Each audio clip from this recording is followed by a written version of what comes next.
तो चलिए सीधे इस दिलचस्प मामले को समझते हैं। आज हम दिल्ली हाईकोर्ट के एक ऐसे ऑर्डर को देखने वाले हैं जो ये दिखाता है कि कैसे न्याय बने बनाए नियमों और असल जिंदगी के हालात के बीच एक बैलेंस बनाता है।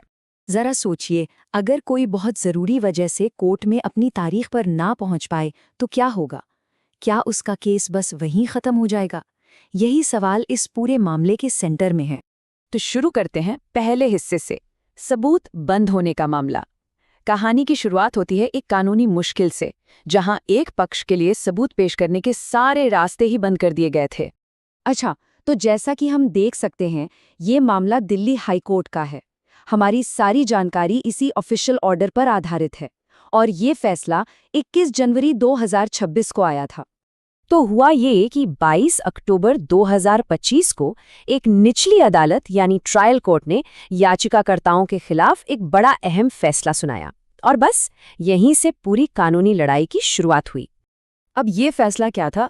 फैसला था सबूत बंद करने का। इसका मतलब क्या होता है? सीधे शब्दों में इसका मतलब है कि याचिकाकर्ताओं को अब अपने बचाव में और कोई भी सबूत पेश करने से रोक दिया गया। ये एक बहुत बहुत सीरियस ऑर्डर है, क्योंकि इसके बाद तो केस जीतना समझिए लगभग नामुमकिन हो जाता है। अब आते हैं दूसरे हिस्से पर, देरी का कारण। सवाल ये है कि आखिर ऐसी नौबत आई ही क्यों? चलिए इस कानूनी समस्या के पीछे की असल वजह को देखते हैं। तो आखिर याचिकाकर्ता अपना सबूत समय पर पेश क्यों नहीं कर पाए? क्या ये उनकी गलती थी, कोई लापरवाही थी, या फिर वजह कुछ और ही थी? और वजह काफी गंभीर थी। ये कोई लापरवाही नहीं थी। असल में ये एक मेडिकल इमरजेंसी थी। याचिकाकर्ताओं के जो वकील थे, उनके घुटने में चोट आ गई, इतनी कि सर्जरी करानी पड़ी और इसी वजह से वो कोर्ट आ ही नहीं पाए। अब आते हैं तीसरे पार्ट पर, अदालत में दलीलें। जब ये केस हाई कोर्ट पहुंचा तो जाहिर है दोनों तरफ से जोरदार बहस हुई। देखते हैं कि क्या क्या तर्क रखे गए। तो यहाँ मामले का पूरा टकराव सामने आ जाता है। एक तरफ थे याचिकाकर्ता।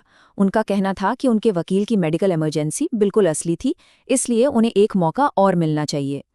लेकिन दूसरी तरफ जो प्रतिवादी थे, उन्होंने कहा कि ये सब बस केस को लंबा खींचने की एक चाल है। उनका तर्क था कि इन लोगों को पहले ही कई मौके दिए जा चुके हैं। तो अब बारी आती है जज के निर्णायक फैसले की। दोनों तरफ के तर्क सुनने के बाद अब सबकी निगाहें हाई कोर्ट पर टिकी थीं। जस्टिस रजनीश कुमार गुप्ता, उन्होंने दोनों पक्षों की दलीलों को, मामले के तथ्यों को, सबको बहुत ध्यान से परखा। ये एक ऐसा पॉइंट था जहां कानून के नियम और इंसानियत के बीच एक बैलेंस बनाना था।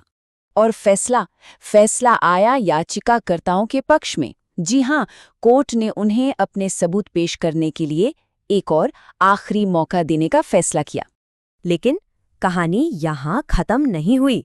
याचिकाकर्ताओं को ये दूसरा मौका तो मिला, लेकिन इसके साथ एक शर्त भी जुड़ी थी, एक ट्विस्ट था। और वो शर्त थी एक हर्जाना। याचिकाकर्ताओं को हर्जाना देना था, क्योंकि 3 संबंधित मामले थे, तो हर मामले के लिए 5,000 रुपए, यानी कुल मिलाकर 15,000 रुपए प्रतिवादियों को देने होंगे। तो इस हर्जाने के पीछे जज की सोच क्या थी? जस्टिस गुप्ता ने अपने आदेश में साफ साफ लिखा कि ये न्याय के हित में है। सोच ये थी कि देरी की वजह से दूसरी पार्टी को जो परेशानी हुई, जो उनका वक्त बर्बाद हुआ, उसकी भरपाई इस हर्जाने से हो सकती है। ये कानून में एक तरीका है इंसाफ के तराजू को बैलेंस करने का। तो चलिए अब इसके आखिरी हिस्से पर चलते हैं, न्याय एक कीमत के साथ। अब इस फैसले का विश्लेषण करते हैं और समझते हैं कि इससे हमें कानूनी सिद्धांतों के बारे में क्या सीखने को मिलता है। तो इस पूरे फैसले से क्या निकल कर आता है? देखिए, सबसे जरूरी बात यह है कि अदालतें कई बार सख्त डेडलाइन से ऊपर उठकर निष्पक्षता को अहमियत दे सकती हैं। इससे पता चलता है कि जिंदगी की अप्रत्याशित घटनाओं जैसे मेडिकल इमरजेंसी को भी ध्यान में रखा जा सकता है। और हर्जाने का इस्तेमाल इसलिए होता है ताकि दूसरी पार्टी को देरी के लिए मुआवजा दिया जा सके।